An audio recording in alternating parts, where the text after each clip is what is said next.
अस्सलाम वालेकुम। आज हम दही की रेसिपी लाए हैं। आज हम आपको परफेक्ट दही जमाना सिखाएंगे। उसके लिए 1 किलो दूध लिया है और इसे उबाल आने वाला है। अगर आपके पास दूध खालिश नहीं है तो जो भी दूध है उसको उसको हल्की आंच पर आपने 5 मिनट तक मुसलसल पकाना है। इसको उबाल आ चुका है।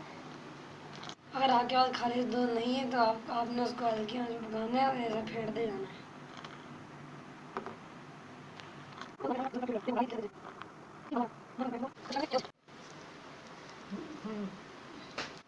हमारा दूध नीम गर्म हो चुका है। अभी मैं इसमें झाग लगाऊं।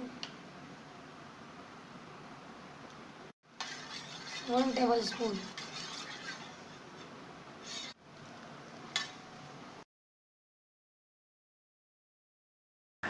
आप देख सकते हैं परफेक्ट दही तैयार है। इसको 6 घंटे के लिए मैंने काउंटर पे छोड़ दिया था और उसके बाद 1 घंटा फ्रिज में रखा। अब मैं आपको दिखाता हूँ दही कैसा बना है।